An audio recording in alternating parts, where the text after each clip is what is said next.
जातीयवादाच्या खोट्या आरोपामुळे निलंबित केलेल्या वामन नामदेव भोसले यांची कोर्टाने निर्दोष मुक्तता।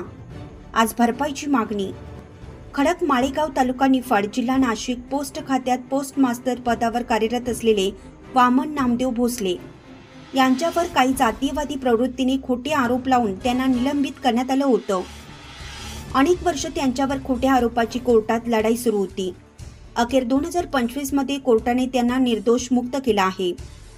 वास्तविकता अशी की भोसले यांच्यावर लावलेले आरोप खोटे होते आणि त्यांना मानसिक, सामाजिक व आर्थिक त्रास मोठ्या प्रमाणात सहन करावा लागला। त्यांच्या कुटुंबाच्या प्रतिष्ठेवरही मोठा आघात झाला होता। आज कोर्टाने त्यांना संपूर्ण निर्दोष ठरवलं असलं तरी अजूनही शासनाने त्यांना न्याय दिलेला नाही।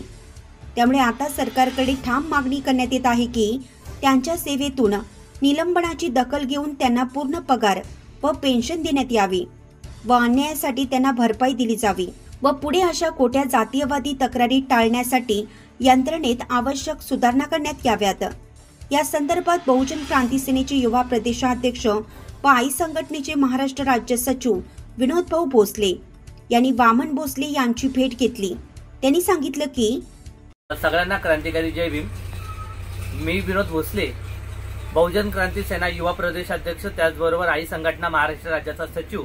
आज आपण बहुजन क्रांती सेनेच्या वतीने, आई संघटनेच्या वतीने एक सामाजिक सलोखा जोपासण्यासाठी एक वामन नामदेव भोसले यांची भेट घेत आहोत आणि भेट घेऊन त्यांच्यावर कशा स्वरूपाचा अन्याय झालेला आहे या अन्यायाचा पर्दाफाश करण्यासाठी बहुजन क्रांती सेना आणि आई संघटना ही आक्रमक भूमिका घेत आहे। सगळ्यात प्रथम तुम्हाला जय भीम। जय भीम। तुमचं नाव, गाव काय? माझं नाव वामन नामदेव भोसले, मुक्काम पोस्ट खडक माळेगाव, तालुका निफाड, जिल्हा नाशिक। मी साधारण 2000च्या दरम्यान के नगर रानवड येथे पोस्ट मास्तर म्हणून कामावरती रुजू होतो। त्या पिरियडमध्ये माझ्या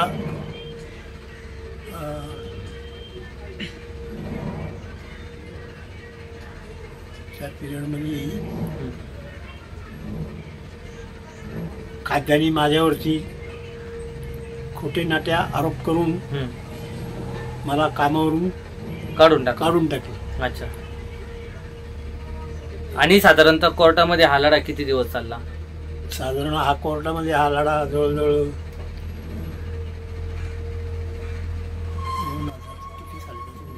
2000 पासून म्हटल्यानंतर आज 2025 चालू आहे।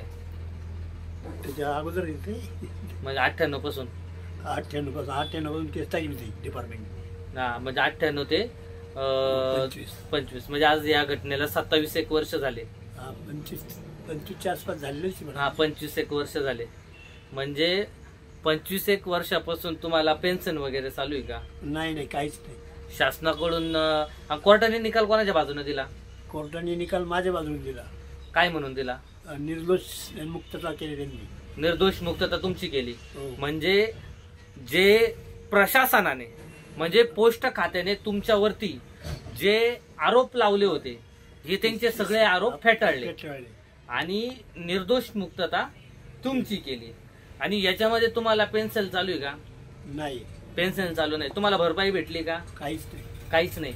म्हणजे तुम्ही फक्त दलित समाजाचे आहात म्हणून तुमच्यावरती खोटे नाटे आरोप करून तुमच्या परिवाराला ज्या सुविधा भेटणार होत्या त्याच्यापासून तुम्हाला वंचित ठेवण्यात आले। हे जिवंत उदाहरण। बरोबर आहे। बघू शकतो सगळ्यांना क्रांतिकारी जय भीम, जय संविधान। आपण आत्ताच नुकतीच की दलित समाजातला जर एखादा व्यक्ती शिकला, सवरला, मोठ्या पदावर गेला किंवा एखाद्या ठिकाणी कामाला लागला तर त्याच्यावर कशा स्वरूपाचा अन्याय या प्रशासनाकडून, या सरकारकडून केला जातो। म्हणजे तुम्ही एका बाजूला म्हणता जातीयवाद नाहीये, मग हा कोणता वाद आहे? हा जपानवाद आहे का, चीनवाद आहे का, कोणता वाद आहे? हा देखील महाराष्ट्र राज्य शासनानं दाखवून द्यावं। आज वामन नामदेव भोसले यांच्यावर पोस्ट मास्तर म्हणून हे कार्यरत होते, यांच्यावरती खोटे नाटे आरोप करून त्यांना त्या ठिकाणी कामावरून बडतर्फ केलं, कामावरून निलंबित केलं. आणि ज्यावेळेस कोर्टाने निकाल त्यांच्या बाजूने दिला, त्यावेळेस हे अधिकारी म्हणतात की अशी आमच्याकडे घटनेमध्ये आमच्याकडे अशी कुठल्याही प्रकारची तरतूद नाही की आम्ही त्यांना भरपाई द्यायची.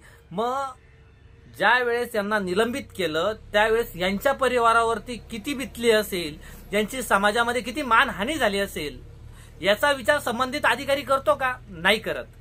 तर आम्हाला महाराष्ट्र राज्याच्या मुख्यमंत्र्यांना देखील अपील आहे की मायबाप मुख्यमंत्री साहेब, आपण या घटनेकडे, या प्रकरणाकडे स्वतः चौकशी करावी. संबंधित अधिकाऱ्याला यांचे जी रक्कम जी भेटती ही उडवायची असेल, याच्याकरता कदाचित ते अधिकारी सोंग घेऊ शकतात. आमचा तर सर्रासपणे आरोप आहे, ज्या डिपार्टमेंटनी यांच्यावरती खोटेनाटे आरोप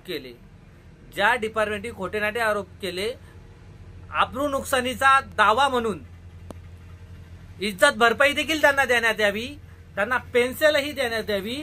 आणि त्यांना कामावरून त्यांना जो निलंबित केलं, त्यांच्या प्रत्येक दिवस हा भरून देण्यात यावा, अशी मागणी आम्ही महाराष्ट्र राज्य शासनाकडे करतो. आणि याच्या संदर्भामध्ये जे पण अधिकारी इन्व्हॉल्व असेल किंवा आताचे अधिकारी जे पण इन्व्हॉल्व असेल, चुकीचा मेसेज समाजामध्ये पोहोचवत असेल, त्यांच्यावरती देखील कठोरात कठोर कारवाई करण्यात यावी. आणि या भोसले परिवाराला 100% न्याय देण्यात यावी, अशी मागणी आम्ही स्वतः राज्य शासनाकडे ठेवत आहोत. आणि राज्य शासनाने हात जोडून कळकळीची विनंती आहे, भोसले यांना न्याय देण्यात यावा. कारण की यांच्यावरती संपूर्ण परिवाराची जबाबदारी आहे. संपूर्ण इतक्या दिवस 27 वर्ष 25 वर्ष त्यांना न्यायालयात उभं ठेवलं. अरे लाज वाटायला पाहिजे होती या सरकारला देखील, या शासनाला देखील. आमचं म्हणणं आहे की शासनानं जर यांच्या मागण्या विचारात घेतला नाही तर शासनाच्या विरोधामध्ये आम्ही स्वतः पुढे होऊन बसू, अशा प्रकारचा इशारा मी बहुजन क्रांती सेनेच्या वतीने आणि आई संघटनेच्या वतीने देतो. आणि त्यांच्यावरती जो अन्याय झालेला आहे त्यांना न्याय देण्यात यावा. जर न्यायमूर्तीनं जर आव्हान केलेलं आहे की यांना जर कोर्टामध्ये निर्दोष केलेला आहे, तर त्या ठिकाणचा बसलेला अधिकारी का कोर्टापेक्षा मोठा नाहीये आणि न्याय व्यवस्थेपुढे आणि संविधानापेक्षा या महाराष्ट्रामध्ये कोणीही मोठा नाहीये, असं मी या ठिकाणी आव्हान करतो. आणि त्या अधिकाऱ्यांना देखील सांगतो की अधिकाऱ्यांनी देखील त्यांची भूमिका बदलावा आणि त्यांना भोसलेंना 100% न्याय देण्यात यावा. त्यांना त्यांचा पगार असेल, त्यांचा अडकलेला पगार असेल, त्यांना पेन्शन असेल आणि त्यांच्या शासनाच्या ज्या ज्या सुविधा असेल या सगळ्या सुविधा त्यांना देण्यात यावं. त्यांचा PF असेल, या सगळ्या गोष्टी ज्या आहेत या सरकारने देण्यात यावी. आणि त्याचबरोबर त्यांची इज्जत भरपाई देखील या सरकारने देण्यात यावी, अशी मागणी आम्ही या सरकार पुढे ठेवतो. अन्यथा संबंधित अधिकाऱ्यांना आम्ही त्यांची जागा दाखवल्याशिवाय राहणार नाही, अशा प्रकारचा इशारा मी आई संघटनेच्या वतीने स्वतः विनोद भोसले असा देतो. जय भीम, जय संविधान, जय शिवराय.